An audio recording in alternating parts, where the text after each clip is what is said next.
Q&A time, our favorite part of the show, because we don't have to think. We got a lot last week. Eventually, we're going to get to the point where we have to pick and choose, because we can't have 80 questions. Mm-hmm. All right. This is from November 16th. So 4 days ago. This is from Tyler at Sylvester41596. If you could cross over any two game series, which would you do? For a fighting game or any genre? I don't know about other genres, but for fighting games, I always was upset when they started hinting. When Capcom, despite the fact that I've lost a lot of faith in them, and I'll say that at every opportunity, when they announced that a new Versus thing coming up, and it ended up being the Street Fighter X Tekken games, I'd always hoped it was going to be Capcom versus Namco, because there would have been some insanely cool matchups. You could have had Valkyrie from Legend of Valkyrie, you could have had Gil from Jiraga. The fact that they turned Mordok into a playable character in MVC3 shows that they could have done something with Dig Dug, Pac-Man. Plus, even though I never got into all of them, there's a lot of fans of the Tales of games, Tales of Destiny, Vesperia, Graces. You have all those Namco RPGs. I mean, the Namco library... You could do whatever you want, basically. Yeah, Namco's library is just filled to the brim with cool stuff you could have done. And I'm not just saying that as a Namco fanboy, even though I am a huge Namco fanboy. Would have liked to have seen a fighting Ridge Racer car in there somewhere. But yeah, that's what I would have liked to have seen. Namco versus Capcom. What the hell is that? The Tekken... I think it got quietly shit-canned. Really? I think it did, yes. Did they see the sales of the other one and be like, yeah, we don't want to do it? No, I just think they realized, how the fuck are we supposed to do this? Like, I don't know what it is, but I believe it was quietly canceled. Wow, because remember that was the hype. It was like, well, we're going to do both versions of it. Yeah. Well, so the backlash against the original was pretty bad. Was there backlash? I remember looking at it, I was like, it's like it was more. It was just more a dumbed down Street Fighter, less buttons. It was more the DLC. It was more the DLC and how they handled that, and Capcom got a lot of heat for it. What was wrong with the DLC with it? It was just... So there's a gem system in it, and this is actually one that I avoided buying completely, so if I'm wrong, I'm sure someone will correct me, but I'm pretty sure I'm right on this. When you start the game, you can equip a gem when you pick your character that gives you a boost to offense, defense, etc. But I believe there were DLC gems that you could buy. That made it better? That made you better. It's like the Black Lotus. Supposedly they had introduced, I believe they introduced some sort of tournament mode DLC that deactivated gems, but for a lot of people it was too late. It sounds absolutely awful. I had no interest in playing. It's like the Black Lotus. We're having a fighting game that you're supposed to be on an even keel, and then we'll just... No, pay money to be better. It's like having a super piece in chess that could, like, jump all the pieces. You know? All right, what would your crossover be? Legend of Cage times Danny Sullivan's Indie Heat. That'd be very interesting. Okay, Fair enough. Question. Next question is, did you guys... This is from at Casinsimo. Did you guys ever heard about Segata Sanshiro? It's mind-blowing. Yeah. He's hilarious. It was an ad campaign that was done by Sega for the Saturn, and Segata Sanshiro, I believe, was based on an Akira Kurosawa film character. But basically, he's this like action guy who like was the spokesperson for the Saturn, but he like ran around like saving people and stuff. And when the Saturn was fading out of existence, they ran leading into the Dreamcast. They ran a commercial where basically it was implied that like Nintendo or Sony launched a missile at Tokyo, and he like stopped the missile and like rode it off into the sky. That's really funny. So it was, he was incredibly popular. He has a couple of cameos, I believe, in a couple of Sega games if you look really hard for him. That's and cool. Just we never saw him over here, but like one of the funniest like fake pitchmen. Well, Saturn was so much more successful in Japan than here. Sure. Here was almost like a footnote. Yeah. But, okay. This is from Cygnus Destroyer, who's always a faithful listener. Ian, I'm looking to expand my taste in anime. Do you have any recommendations? Yeah. Can you keep this under 2 minutes? That's Yeah, I'll try. I actually don't watch as much as people would think, but I have seen probably about 25 different series, and I'll recommend 3. I'll recommend Cowboy Bebop because it's an anime that anyone can watch. And I mean, people who have no interest in anime should be able to watch Cowboy Bebop and enjoy it. Good characters, great story, good mix of episodes that form one arc, and then some that are just single shots that are, that stand on their own very well. Azumanga Daioh is fantastic. I love it. From the outside, it looks like a stupid anime about 5 teenage girls, but it really avoids most of those stereotypes, I think in part probably because it was written by a woman. It's really just a story about 5 friends as they go through 3 years of high school. There's no romance, none of that weird like drama BS. Very, very little fan service, very surreal sense of humor, and sometimes touching and charming. Lastly, Evangelion, my favorite all-time anime series. It has a shitload of problems. I'm not even going to pretend that it's a perfect anime series. The series itself gets it's paced poorly. The characters are mostly unlikable, and that's on purpose. But still, for as popular as it is, it can be kind of hard to watch. But it's a really good investigation of the human psyche, depression, loneliness, and yeah. I mean, watch the TV series. It's really good. Okay. I might have been 2.5 minutes, but I think I did all right. I just zoned out. Next question. As I did some research for my next question, or upcoming question. This is from at Ryu Wilson. When is the next CU podcast? Is there a schedule? Thanks, Pat. You're welcome, Ryan. It's every other Wednesday. We record every other Wednesday. It's tonight. It's now. But if you're watching it now, Thursday, or later, it's then when you're watching. Don't break your brain. But it's basically they come online every other Thursday, but you can hear us prattle through it live on Wednesday. They're 99% the same, but you get them on YouTube, and plus there's parts on YouTube. Sure. Next day, which isn't 100%, but it's like 80%. This is from God Bubble. Ian and possibly Pat. What is your best horror story from working retail? Your best horror story? Probably that birthday party you went to, but yeah, I can't tell the birthday party right now. This, like I said a couple weeks ago, it's really hard for me to get into like what the worst is, but I'll just give you a recent one that was fairly amusing, and I'm going to cut out a lot of the details. In fact, I probably can't really say a lot of it. We had this guy come in. He was under the influence of some special magic, and and he was trying to sell a PS2, and pulls out, he's like, I want to sell this PS2. And I said, okay, well, I can't take it. Well, why? Well, because there's no screws in it and the lid is coming off. Like, the top is actually coming off. Okay, well, I mean, just test it out. It works. I mean, you can do something with it. And I go, I can't turn it on because it's missing a power button. There's no power button, so I can't turn it on. And it's wet. It's wet. And actually, that was my coworker who pointed that out. And so the guy lifts it up and goes, come on, you can give me something for it. At this point, his wife walks in and goes, give me $20. Like... And he throws some money at her, and he goes, why? And she's like, I want to buy something outside. This is in La Mesa. I thought she was like, give me $20 to you for the system. No, give me $20 to her husband. She goes back outside. The guy lifts... Were they like meth heads? I think it was more crack. Oh, that's better. More crack than meth. He lifted the lid up and points and goes, look at all these microchips. I was like, yes. He goes, some gold in there. He's like, you can do something with these. You can put these in your laptop and make them run faster. And I said, that's not how it works. And then he asked me if he could have a paper towel. And I said yes. And he called me a lifesaver. And he turned around and left the store. So it had a happy ending. Yeah, this was a week ago. You should have told next time, hey, there's gold in there. You can get the gold out. People are starting to do that. I know they are. Yeah, people are starting to buy kits that get the gold out of chips. How much gold is there that you can make? Not a lot in modern chips, from what I heard, because a guy who works at a recycling center who buys games from me came in and was telling me about it, and he's like, it's really in old 80s computers. Like, really old, Apples, Ataris. He's like, older chips have more gold in them. Man, we're going to see our Ataris disappear now because of that. Or people are going to be cannibalizing Apple IIs. Can you imagine that? Or that's sad. That is kind of sad. Okay, I worked at Suncoast movie company or motion picture company, what the shitty store chain's called. They're still around. There's a lot less of them because... But I thought they closed completely. Did they close? I think they're still around. All right, well, maybe.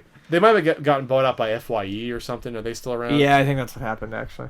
Either way, good, because they suck ass. Mm-hmm. But basically, I worked at in a mall in New Jersey that had it. It was one of my first retail jobs. Not my first. Well, actually, it's not retail, working in a supermarket.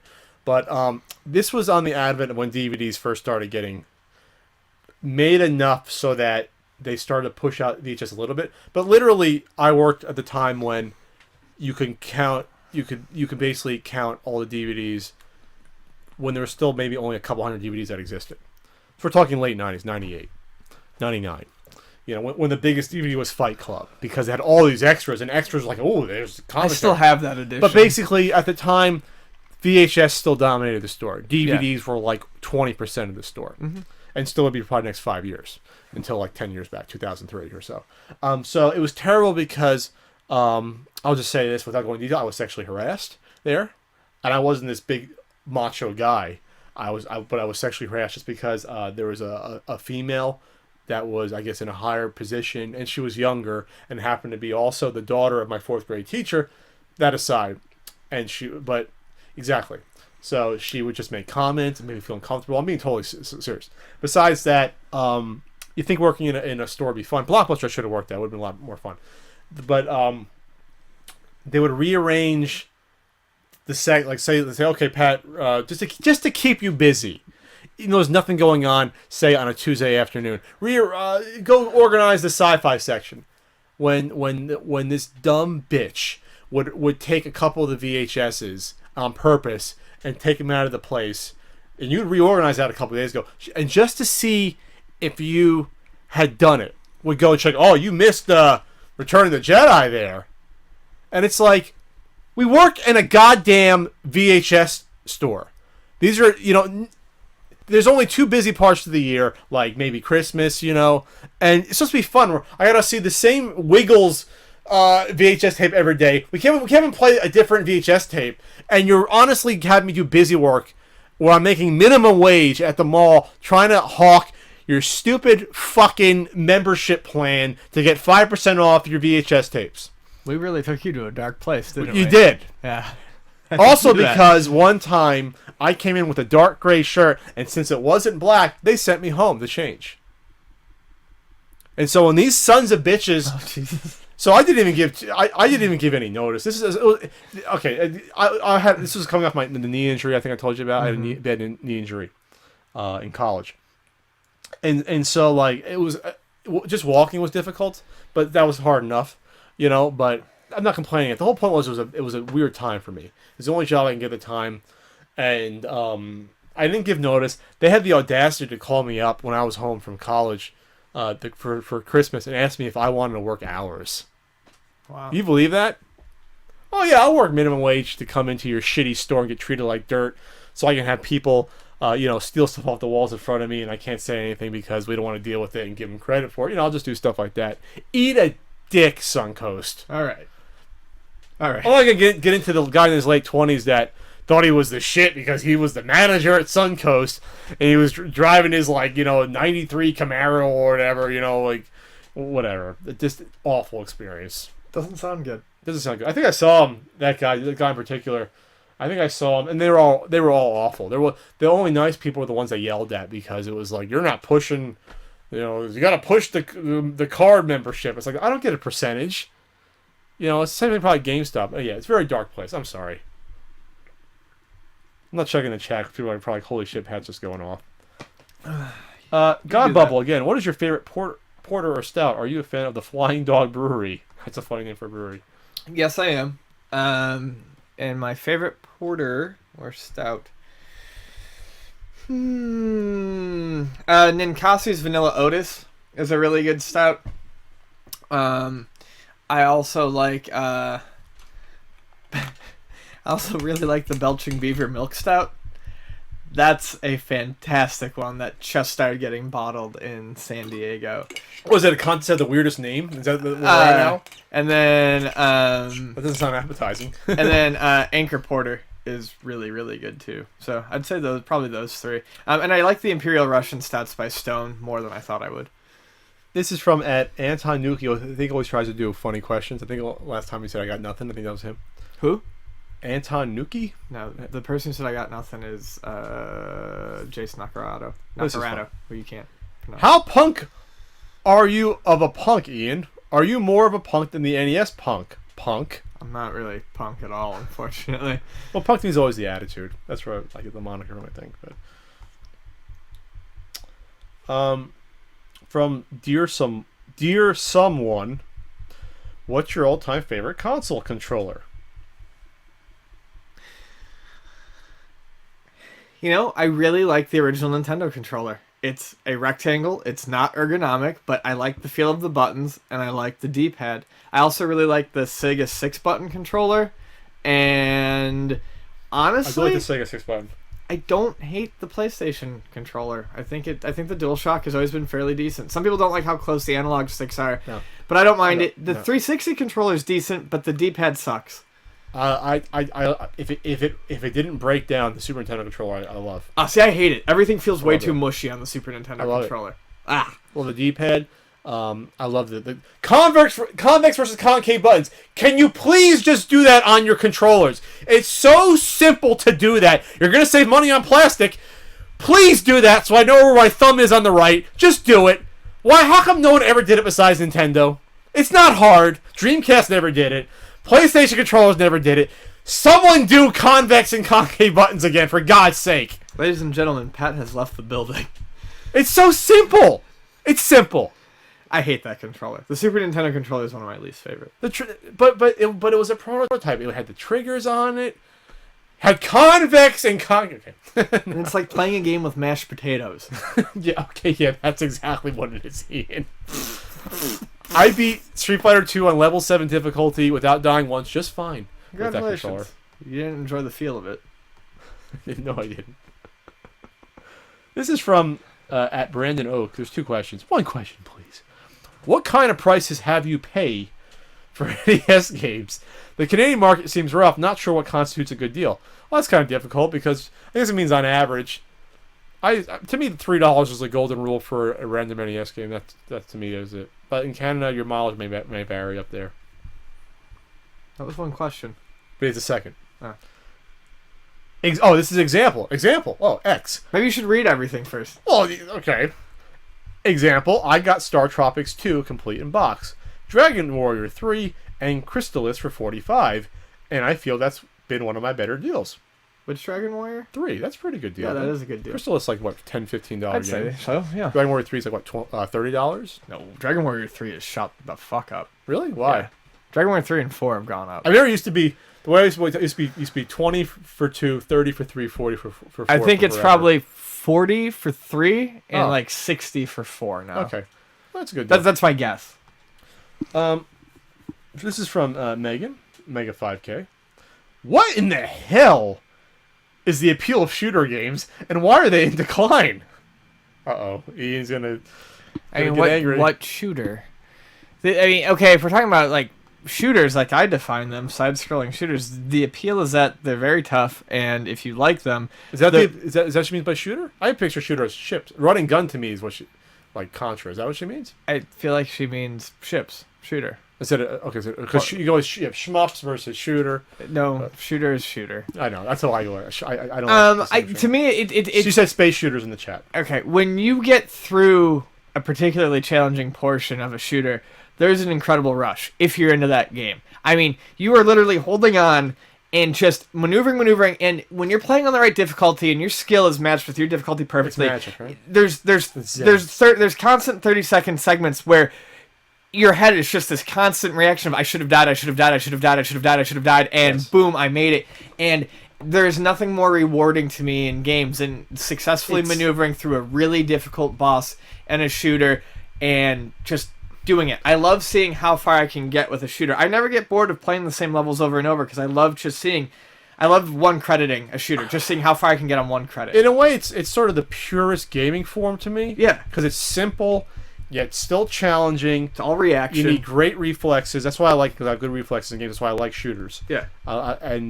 There's an instant feedback thing. Where you said I should have died, I got through it, whoa, and I'm still going. You don't have time to think. And there's just the really cool fact that, like, especially in a space shooter or whatever, it's like I am one man against, say, an enormous alien army, and I'm all they got. And that's your dark fantasy we're in now. Yeah. This is from Jace Nakarado. Did I say it right? I said it right. No, you said Rado. I'll get there. Ian loves music, but I gotta ask you this, Pat, in caps. It's in caps. I have to say it like that. What's some of your favorite bands? Both of your favorite album. I love Queen. I was gonna answer that question for you. I love Queen. I love it for newer stuff. I haven't followed them in a while. Do they have the Killers have a new band, a new album the past few years? The Killers. I have no idea. I like the Killers. for newer stuff. Going back to old stuff again, I love just classic rock in general. It's hard for me to have specific. I don't have a lot of specific bands I can say they're my favorites because I can recognize that you can have a favorite band, but they can still have sucky songs. So it's hard for me to get behind a lot of bands and say, oh, I love this band, but then, okay, they have a song that sucks. So I usually like groups of songs or like an album or something. Favorite album, though. Do I have a favorite album? That's tough, again, because, again, there's not a lot of albums I can sit through every song and be like, oh, that's a great one. I like listening to individual songs more than albums, which is kind of hypocrisy, or not hypocrisy, but it's kind of just, I don't know. My favorite album, picking an actual favorite is incredibly difficult, but I always fall back on, just for the sake of conversation, Orbital 2, or Orbital's Brown Album, depending on what you want to call it, is my favorite. It is the soundtrack to my brain at the most perfect moments. The sound is just phenomenal. Every song on there is great. And Happy to Be Hardcore Volume 3, no. Which I had in college. No. I mean, I love Happy Hardcore, but I would not call any of Anabolic Frolic's mixes anything other than mediocre at best. It's fine. But yeah, no, Orbital 2, for the sake of discussion, I'll say is my favorite album of all time. This is also, I think I need a plaque or something for most consistent question asker. I'll wait until See You Podcast 100. You do that, Jace. We'll get there. We'll get that out to you. This is from M. Geiger 2341. Are you guys going to watch the new Turkey Day Marathon this year hosted by Joel Hodgson online? Is he referring to MC3K at least to do a Turkey Day Marathon? Is Joel Hodgson going to... That'd be cool as hell. The problem with that property is the MC3K property is owned by the producer, who supposedly now is a dickbag for how he's controlling it. So it's a shame because that's why you'll never see the property ever again. There'll never be a reunion, an official reunion, because of that, unless he were to announce it. He was the guy who played the Vacuum. I forget his name. Which is funny because he had the least amount to do with the show in terms of its creative, and he's the one that owns the property, which is a shame. But we'll see. They did have a reunion like skit online, I think, a year or two back, though. With actually, they had Joel back for something, but I forgot what it was. But I'll check it out.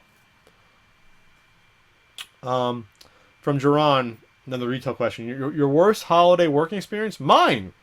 In caps, mine! Working at, I guess, BN Barnes & Noble, I guess. We had a crazy customer with a return that needed 4 cops. So, is there a holiday specific one you can say real quickly?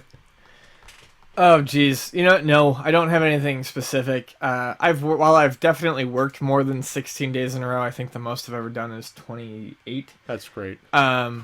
Working 16 days in a row in a restaurant as a waiter during the holiday season was absolutely abysmal. I had tons of money for booze and party favors, but, it was definitely not a fun time. This is a shout out. Thank you for answering my noob questions on how to fix clean retro console games. That's from X-Files 2000, 1999. To who? From This what? X-Files 2000, 1999. Yeah, shout out to who? To you. Oh. Shout out to Ian. Thank you! Okay. You're welcome. This is from Game Mana. This is a 3-part tweet. God. Alright. $50 for Mortal Kombat back in the day. Games are now $70. 3DO was around $700 or so when it came out. So, do you find it interesting prices haven't changed much for consoles and games over the last 25 years? Manuals aren't needed as much anymore, and new games usually have much anyway. Do you miss the old school manuals? That's like 4 different questions. Okay. The first part is, do we find it weird that game prices have changed, though? Because inflation is taking effect, and a $70 game back then is not $70. So games actually are cheaper. Yeah, they're actually cheaper now. Same thing with like the 3DO. If you account for inflation, I think I saw something the other day. The 3DO is close to like $900 by today's monetary standard. So they haven't really stayed the same. As far as the manual question, yes, I absolutely miss manuals. I hate getting a 2-page gray insert that just shows me what buttons are on my freaking PlayStation 3 Tutorials are terrible. Tutorials are terrible. How they basically, the first level of games are now tutorials. They basically baby feed you how to play. Yeah, I just picked up a fighting game that came out yesterday, Aqua Plus Dream Match for the PS3. That's actually made by the people who made Arcana Heart 3. And lo and behold, the manual is full freaking color with some move lists for all the fighters. And I was like, yay. Holy shit, it was like a ray of sunshine shining down on me. Because yes, I really do miss... The sunshine! I really miss the art of a well-made manual. It's a shame. I guess the other thing people bring up, games are cheaper to produce now. We're talking about technology of printing. I mean, printing a CD is far cheaper than making a cart.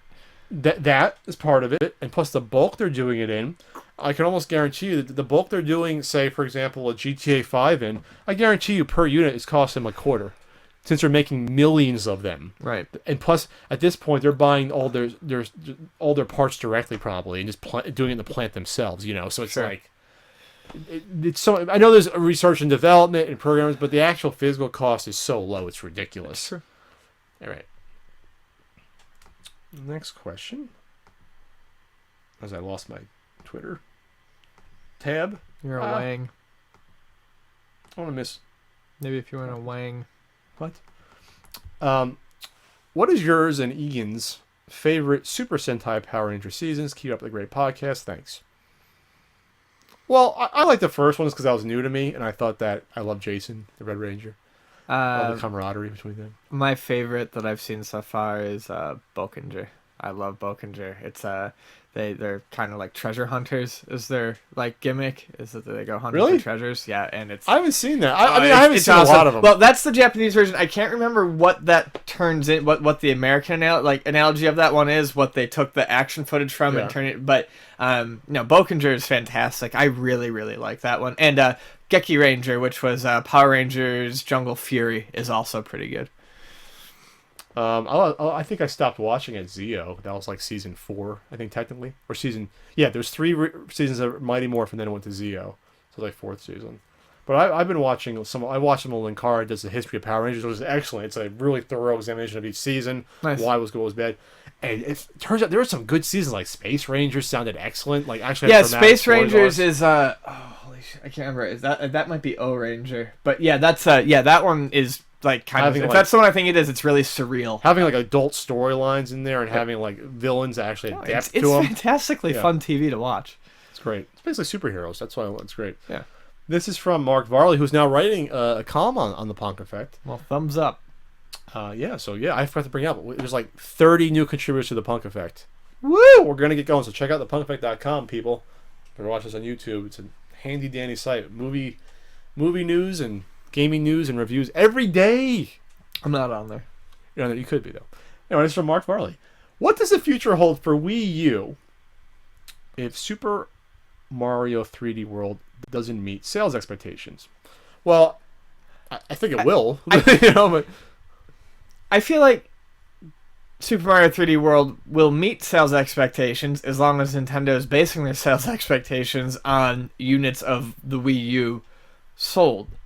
I don't think there's going to be any Wii U owner that does not own Super Mario 3D World.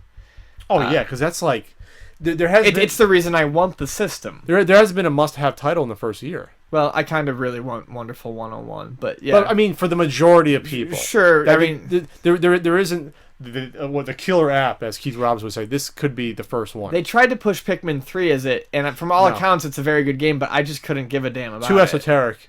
Not enough mainstream appeal for a game like that. But yeah, I don't think there's any real worry about Super Mario 3D World. This is a flagship title. This is like, in a perfect world, if this could have came out with the system, like the same month, then there you go. Right, and that's the problem. It really should have been available at or near launch. Instead of just the side scrolling. Right, so it will meet their expectations. I don't know if it's going to move enough units to save the day. Like, move enough actual Wii U units. It'll help. It won't hurt for the holidays, It'd be sure. Okay. This is from Helen at Gara at My Desert. Pat and Ian, what is your least favorite genre of game and why? Least favorite. I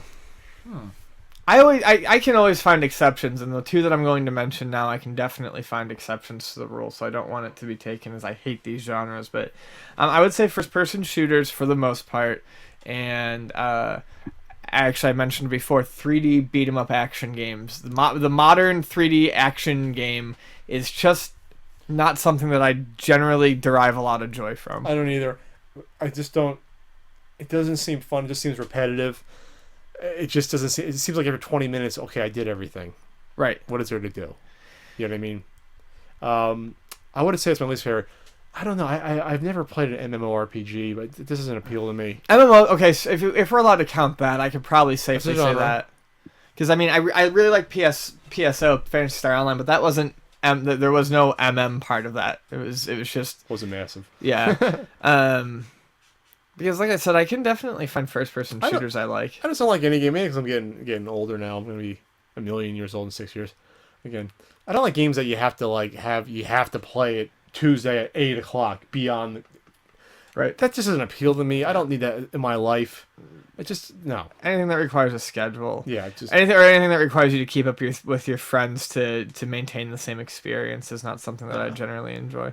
And plus, I mean, at least with World of Warcraft, it just the graphics were terrible for that. I know you had to support all these people in it, but it just doesn't appeal to me to click the button and watch them attack a little. I've never played it. Plus my sister's ex-husband played a lot, and he was going to claim it. Whatever. I haven't had good experiences with just seeing how people were with it. Whatever. I'm sure there's people that play it and it doesn't control their lives, but a lot of people does. No, Vani's the same way. She's completely turned off by that game because of how she saw it affect a number of people she knew. So yeah, maybe MMOs. There hasn't been one that I've played that I've truly enjoyed. Maple Story. Okay, Craig Goodwin. Are there any canceled games, consoles, peripherals that you wish were released? You know, not to get back on the old Capcom horse, but I do kind of wish Mega Man Universe hadn't gotten canceled. I thought that looked very neat. I thought that looked very cool. Other than that, nothing is immediately springing to mind. How about the Golgo 13 N64 game that was planned? Sure. It was. Gotta have that. Which I didn't know about. If I would have bought an N64 just for that. I'm sure you Even though I was so far out of console gaming by then, it was all about computers. This is from at WB Stillwell, William. Favorite Game Boy, Game Boy Color, Game Boy Advance games. I know nothing about the Game Boy Advance. You are a loser. Game Boy Black and White, Kirby's Pinball. Game Boy Color, let's call it Dragon Warrior 3, the remake, and Game Boy Advance, let's say Metroid Zero Mission. I gotta start playing some of those Game Boy games on the old Zippo. For what it's worth, I think the Game Boy Black and White has, honestly, and I'm not kidding you here, one of the strongest libraries. Really? How many games were there? About 500? Yeah, I think maybe not counting color. Not counting color. There are so many pick up and play gems in the Game Boy Black and White library. 6 years before the color came out. 95 the color came out. The Turtles games, Balloon Kid, Well, the older ones you're talking about? Batman. Batman was great. Radar Mission. That's right. I mean, geez, there's a ton that I really like on there. Hail Wrestling, which was actually part of the Fire Pro clan of wrestling games. I have a shoebox full of games, black and white Game Boy games, and I've 45, and I've picked them so well. Oh, Jesus, Castlevania Belmont's Revenge is one of my favorite Castlevanias. I can reach into my box of about 45 black and white games and want to play anything that I pick out. I think it's one of those they're things, just so good. That's one of those things where I never had a Game Boy. I asked for one. I wasn't distraught. I never got one. I'm sure if I went after it, but I never got a Game Boy, so I never got into it that much as a kid. This is from at Jason Overturf. What's on the menu for the CU podcast? Is it worth staying up another hour? No, it's not worth staying up an hour for it. If you did, you already know the answer. This is from at C Jonathan 0329. Hey Pat, when are you going to upload a new Flea Market Madness? Funny you should say that, Jonathan. I'm actually going to do volume 16 because since I work on the DVD soon, I'm not going to have much of a life the next month. I don't have time to do a full NES Punk episode. Depends if it's a short one. I'm going to do a Christmas one though, as I usually do. But next week I think is reasonable for it. Next week you'll see a Flea Market Madness 16. Yeah, I got off track with the. I should have released one probably a month ago, but we had the little marathon thing, which takes over my life too. This is from at Parappa Raptor. What are some games that listeners would be surprised that neither of you have played? That's a good question. Good games that we haven't played? What would you surprised that neither of you played? I guess so. What a game that you haven't played that people would be surprised in me? Honestly, I get a lot of raised eyebrows. That's what I've never played Chrono Trigger. Really? I used to be a heavy RPG fan, and Chrono Trigger, I guess you could say I've turned on the DS version, but I didn't play it. I'd like to, but that's one of those games that just completely missed me. I have played Final Fantasy VII, but it was probably for 10 minutes and 98. Jesus, you're one of those people who's never actually played that to completion. No, I never had a PlayStation, and it's gonna be tough for me to think of like what's the game that you were expected to play that everyone's played. That's where we have to start off with and go from there. I would say things like Final Fantasy VII and Chrono But I played Trigger it. I didn't play through it, but I played it. Yeah, I would say those fit the bill. I would say at this point through emulation, most people would assume that we've played Earthbound to some degree. I have. I have not played Earthbound. I haven't played Earthbound. That might be surprising. But I wouldn't qualify that because that's a cult game. That's not like a hugely popular game.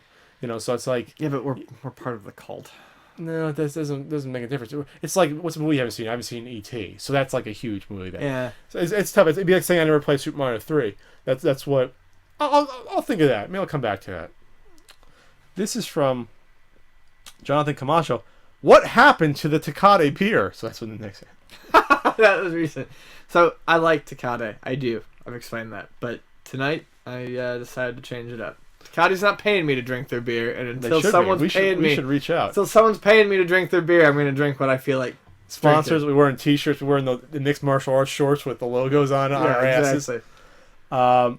At Slim Mirokujin, gentlemen, what is your take on the claim used game sales with current system? I guess, does it hurt the game industry? I guess he means like how you can only you have to pay for it to get transfer the game. Is that what he means? The what? Claim used game sales. I guess he means like what Xbox is trying to push, where you couldn't sell your games without a fee or license. I think he's just asking the age-old, do used game sales hurt the developer? Is that what it means with current? Well, yeah, because the system you're describing would not hurt the developer. Okay. On the claim that used game sales hurts the game industry, I don't think it does at all. I think it's bullshit, and here's why. Game developers forget that people have a finite supply of money, and that video games cost $60, and that the money that is used by a place like GameStop or Luna Video Games or Target even is real money.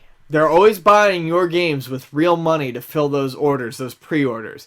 The fact that those games are traded in for credit to get those games is still generating money for you, because a place like Luna Video Games has to get those games in still and pay real money for them. Sure. Yes, you are losing out on a sale of something or other, but I can tell you as someone who works in a video game store, my distributor does not carry your fucking game after a month. They don't give a shit, because it's not selling for them at a new price anymore. So no, used games aren't hurting the developer. They're only helping enable customers to buy your new games. At JSC315, have you ever gotten tired and just burned from games and need to take a break from it all? Yeah, all the freaking time. All the time. Yeah. I mean, I honestly don't play games even every day. It's kind of sad I don't play games almost every... I don't even play games even every week at this point. I'm heavy in a reading spurt right now, where all I'm doing is just reading. Gotta get in a writing spurt. Yeah. Books and comics, and not playing a whole lot of games. At that Craig fellow, what's the most stupid / ignorant statement you've heard someone say / state about retro gaming / collecting that pissed you off? The most stupid, ignorant statement you've heard someone say. That's a lot. Well, I don't know if it's the stupidest or it's the most ignorant, but someone walked into Luna Video Games the one day when I was working with a friend, and I only think of it because we joked about it for months and months afterwards. This guy had a sloping forehead, and he had hedges under his armpits, and was wearing, just a red wife beater, and, I don't know, probably had some sort of MMA tattoo on his arm. I'm trying to remember what he had. I think of Chuck Rock with the sloping forehead. Yeah, it was basically a Chuck Rock. Yeah. And he walked in and looked at the N64 games, and he goes, "You guys got N64 games?" And I'm like, "Yep." He goes, "You got Mario Golf?" And I go, "Yep." He's like, "How much is it?" And I go, "I don't know, it's $10. It's $10. These games is old." I was like, Yes, yep, those games are old, sir. He's like, "They're no good. These are old games." I'm like, "No good? Like what? Like rotten fruit? Like what are you trying to say?" Like, it's old. One of the most common misconceptions that I deal with, so it's not really a statement, but one of the things that drives me nuts is I get a lot of people who walk into the store and they look at a game and they go, $10 for a game or $15 for a game. That's ridiculous, because they thought they were the only person in the world who had woken up in the past 2 years and decided that they wanted to play Super Metroid. And they were expecting this game to be a quarter, and they come in and they see the harsh reality of the fact that other people want to play this stuff, and they fucking lose their shit. And it's like, we would not be in business. Why do they feel offended by that? That's like, why do they care? I don't know, you know, so it's just, yeah, it's weird that they get all upset about it, and we wouldn't be in business if these things cost a quarter. Well, what I think is one of the most ignorant statements about game collecting is that people think they're going to be worth what comic books are worth. Ever. It's not going to happen. It's just not. 50 years from now, it's not going to happen. There's a significance. I bring up cultural significance to having a Spider-Man comic from '62. There's not going to be a cultural significance to having a Super Mario Brothers cart, even complete in box, 50 years from now. It won't be the same thing. It will not be. No, I think that is an area where I can agree with you on cultural significance. They're important, but it does not have the same spot in the cultural lexicon that something like a Spider-Man does. You're right. This is from, again, JSC315, whose name is Karate Swedish. The Xbox One controller could have possibly had smell-o-vision. Is that true? Do you think this could ever be a real thing in the future? No, smell-o-vision is never going to happen because it's too difficult to have. You have to have all these different chemicals at the disposal in order to mix them up and fire them out of your face. No, it's not happening. It'd be cool, but the best you're going to have is like Lucia Largans had the Sniffle-Vision scratch-off cards. Sure. We have about 10 more questions. This one's going fast, but we're an hour and a half in. This is from Jonathan Camacho, or CJ Jonathan 0329. Could Frank have a short session on the podcast? He doesn't want to come here over this late. Nope. This is from Hoodoo 456. Pat, what is your favorite NES racing game? Huh. I never honestly sat down and actually thought about that before. Eliminator Boat Duel. That's up there, Eliminator Boat Duel. And I really like RC Pro. You know what? Danny Silva's Indie Heat. It's basically super off-road, but it's good. The races are more complex, and you upgrade your car. That's not a bad game. I was going to say, what's the one I was writing? Was it Race America? That wasn't bad. Micro Machines is fun, too. Micro Machines, I kind of go back and forth if I like that or not. Yeah, there's a few. Rad Racer's still fun, the original. At Abe Randall. Hi, John. Recently bought a bootleg copy of Ninja Gaiden Trilogy. Uh-oh. What's your opinions of bootleg games for people not wanting expensive copies? I look at it like the Famicom boots and Super Nintendo boots. If you know what you're getting, and you're never going to try to pass it off as the real thing. Is it discernible from the real thing? Right. Is it different? Can it be full? Because here's the thing: people say, "Well, I'm buying a copy that looks exactly the same, but I'm not going to do anything with it." Yeah. What about the next person? What if you either lose it or sell it? Nah. You can trust the next person not to try to pawn off as real. In this instance, just because I know this fellow on Twitter, it does not look anything like a real copy. I mean, like it's a classic Famicom style bootleg with a shitty label that makes no sense. I almost then would say, why don't you just spend the extra $50 get a flash card then? The only thing I would say is when you buy bootleg carts, you are generally dealing with inferior parts and makes. So as long as it works and it's good enough for you, then congrats, you have the game to play. But I'm real leery of anything bootleg simply because as much as these cartridges, Nintendo cartridges, real Super Nintendo Genesis cartridges almost never break. Bootleg cartridges break all the time because they're just manufactured crappy. Like crap. Yeah, okay. This is from Confirmed Troll. Pat, what is your favorite Pokemon? Birdle Fudge. I don't know. I'm not really a Pokemon guy. Sandshrew. I honestly probably know 3 different. Who's the one with? I had a stuffed animal one I found. The one with the twirly circle guy. I'm not telling you. That's my favorite one. Poliwhirl. He's my favorite one. I know only 2 others. I love Pokemon Snap. It's a fun game. This is from Nate Wilcox 23. Hi, Ian. Hi. People look at me like I'm crazy when I say I watched a show called Samurai Pizza Cats. Have you seen it? Oh, yeah, we both seen it. Yeah, I have the Japanese language box set. I watch it all the time. You know how the American one? Does it have? Does it? They didn't do an American one yet. It has Really? subtitles. It's That's what it's Legendary Ninja Cats. It's basically the same thing.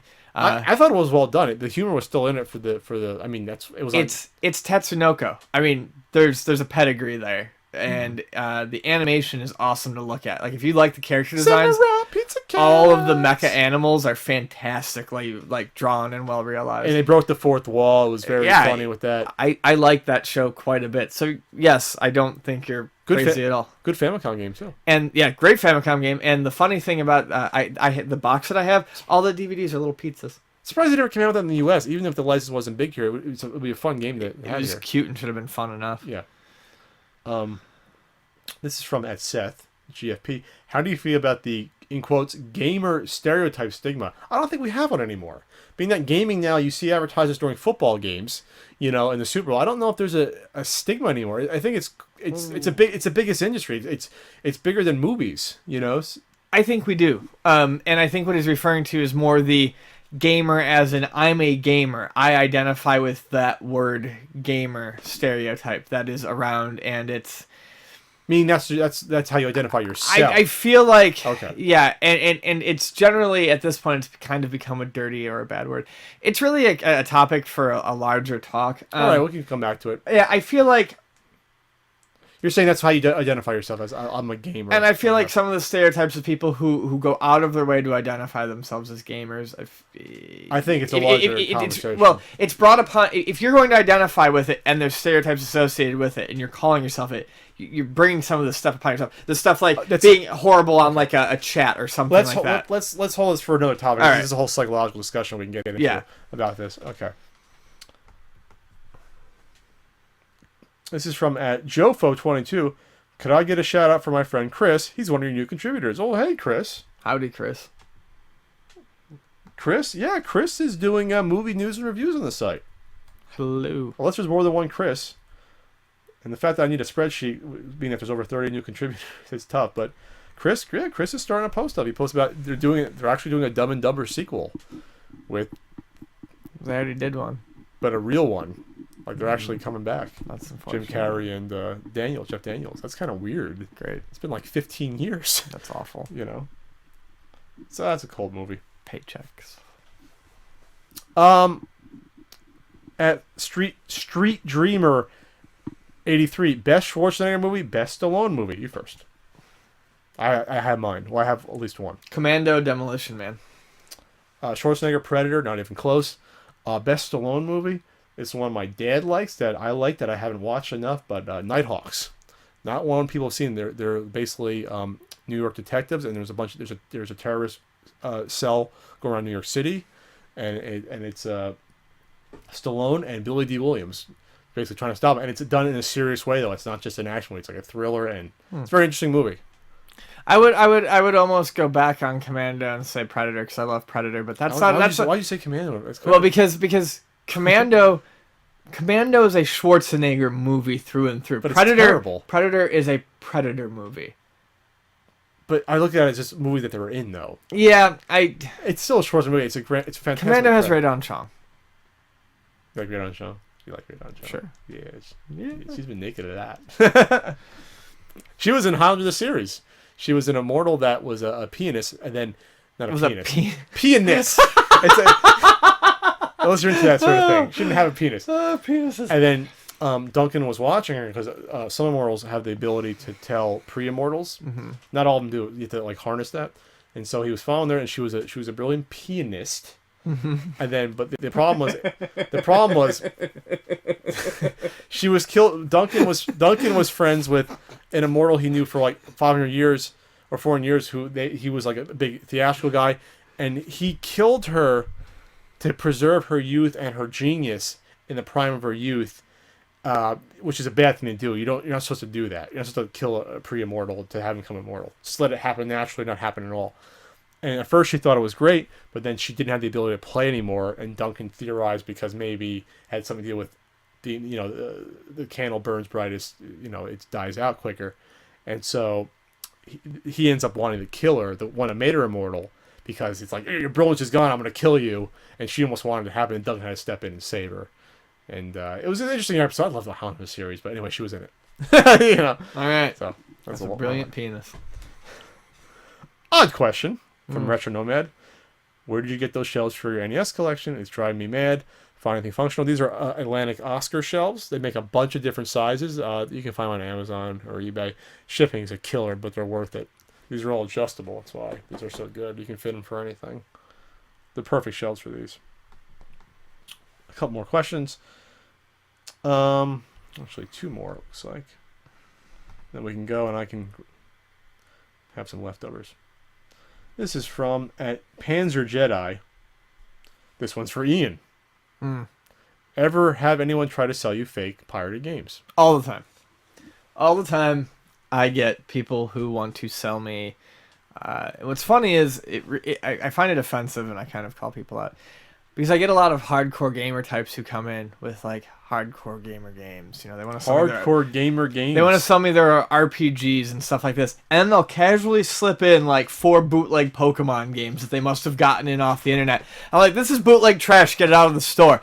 And Do you say it like that? I have. Like, if I really think they're trying to get something over on me, I immediately tell them to take everything and get the fuck out, because they know it's bootleg. I'm sorry, they don't play these types of games and then try to sell me 4 Pokemon games because they just don't want them and not know. So these are like GBA games? They've even gone so far as now there's bootleg Diamond and not Diamond, Heart Gold and Soul Silver Pokemon DS cartridges. Really? And they're easy. I mean, the printing is like 2 DPI, and they're on gray carts. They're dot matrix printing. Yeah. and the carts are like gray, like light gray. They're not even trying. GBA, they're not even trying. GBA, with GBA they didn't try. I mean, my funniest story about bootleg carts, and this person. I thought GBA they tried. This person wasn't. I don't think this person was trying to pull it over on me. They really didn't seem to know what they had. They said they had them for a while, but they had brought me. Maybe they did, but they'd brought me.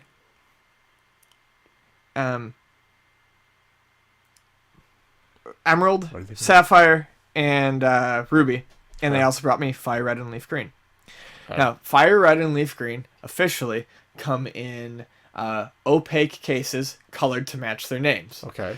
Emerald, Ruby, and Sapphire come in clear cases, or clearish cases, in the colors to match their names. Okay? A lot of bootlegs of those games will just come in gray cartridges, right? Oh, so it's obvious, with bad, labels, 2 DPI, and, the label affixed diagonally across, overlapping into the pin connectors. But these ones, the labels were fixed fairly well. They were obviously fake, but whoever bootlegged them, the Fire Red and Leaf Green came in clear red and green cases, and the Emerald, Ruby, and Sapphire came in opaque red, blue, and green cases. So, they tried, but they still fucked up. Yeah. All right. But, yes, all the time. So you gotta get out of the store. You say get out with your... I am not kind to the people I think are really trying to pull something on me. And this is from at that Craig fellow. Favorite NES/Famicom cart art, or I guess cover art could be the same thing. That's hard to narrow down. Oh, jeez. Kung Fu Heroes is nice. Just looking at it. Yeah, I always have actually said that Kung Fu Heroes is really nice. It's simple. Cover art. I like that a lot. I'm sure I get this complete. It's nice. Yeah, I almost bought it complete when it came to the store like a month ago, just for the cover art. You still have it? No, it's gone. I would have bought it by now. Boy, the manual. By the time I make up my mind, it's usually gone. It's tough. There's a lot of great art. I really like, if you can find a picture of it online, the bootleg Jackal Famicom cartridge has great cover art. Bootleg? Yeah, it's like Dracula on a stagecoach with a flying skull over his head, and it makes no sense. I'll find it for the YouTube upload. It's humorous. That's pretty funny. How about Ghostline Glam Rock video?